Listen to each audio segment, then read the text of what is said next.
सफेद मक्खी को रोकने के लिए हम बार बार स्प्रे करते हैं, कहीं ऐसा तो नहीं कि आपके प्रोडक्ट का भी यही हाल है? नहीं, ऐसा नहीं है। बहुत सारे किसानों ने इसका यूज किया हुआ है और उनको रिजल्ट जो है वो विजिबल मिले हैं। नमस्कार किसान साथियों, हम काफी समय से सफेद मक्खी के लिए एक प्रोडक्ट सर्च कर रहे थे, तो हमें मिला है पीआई कंपनी का पाइलिन, जो कि सफेद मक्खी में काम करता है। तो हमने कंपनी से कांटेक्ट करा और कंपनी से आए हैं तुमेर सिंह जी पवार। तो हम सर से पूछेंगे कि सर क्या है पाइलिन, इसकी जानकारी हमारे किसानों को दो। पाइलिन एक बायोकेमिकल फंजीसाइड है, जिसके अंदर अगर मैं एआई की बात करूं या टेक्निकल की बात करूं तो वो है पॉलीऑक्सिन डी जिंक सॉल्ट। तो इसके अंदर पॉलीऑक्सिन जो है वो फंजीसाइड है और जिंक इसमें इनबिल्ट है, ताकि आपको एक फंजीसाइड का जो काम मिले ही मिले, साथ में इसमें जिंक भी है। तो जिंक आपकी फसल को एक अलग से ही वो फाइटोटॉनिक इफेक्ट देता है, ताकि फसल आपकी जल्दी से जल्दी पीली न पड़े। अच्छा, ये बताइए कि ये काम कैसे करता है? पाइलिन एक न्यू क्लास ऑफ फंजीसाइड है, जैसे कि मैंने पहले बताया आपको। तो ये एक काइटिन सिंथेसिस इनहिबिटर का काम करता है।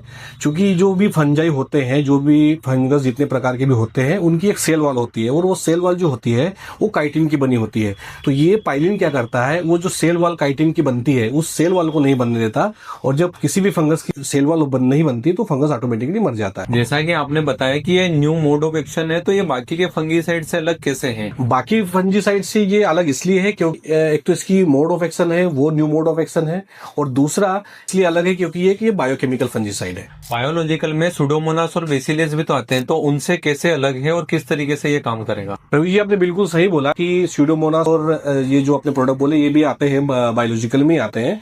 पर ये जो प्रोडक्ट होते हैं इनकी क्या लिविंग सेल्स होती है किसी भी प्रोडक्ट के अंदर पैकेजिंग में। तो ये ज्यादातर इनका जो रिजल्ट है वो डिपेंड करता है कि इन्वायरमेंट कैसा है, ह्यूमिडिटी कैसी है, उनके ऊपर ये ज्यादातर डिपेंड होते हैं। जबकि पाइलिन में ऐसा नहीं है। पाइलिन में क्या है कि पाइलिन एक सेकेंडरी मेटाबोलाइट्स पे आधारित है, और जब सेकेंडरी मेटाबोलाइट्स पे आधारित है तो इसके रिजल्ट जो है वो विपरीत मौसम में भी अच्छे मिलते हैं। तो पाइलिन का फसल के ऊपर कोई दुष्प्रभाव तो नहीं है? आपने बिल्कुल सही सवाल पूछा है, क्योंकि प्रोडक्ट तो आजकल मार्केट में नए आते ही हैं, पर नए प्रोडक्ट आने के साथ साथ उन्होंने फसल के लिए सुरक्षित भी होना चाहिए।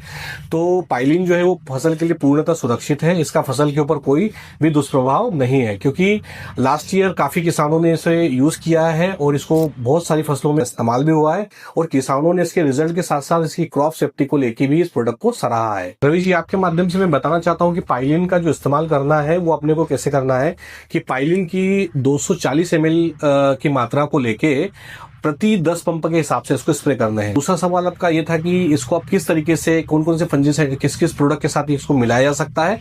तो आपके एरिया में जो भी कॉमनली फंजीसाइड, इंसेक्टिसाइड या पीजीआर जो भी किसान भाई यूज करता है, उनके साथ इसको आसानी से मिला के आप इस्तेमाल कर सकते हैं। अब आखिरी सवाल, इसका रिजल्ट कितने दिनों में दिखता है और कितने दिनों तक रहता है?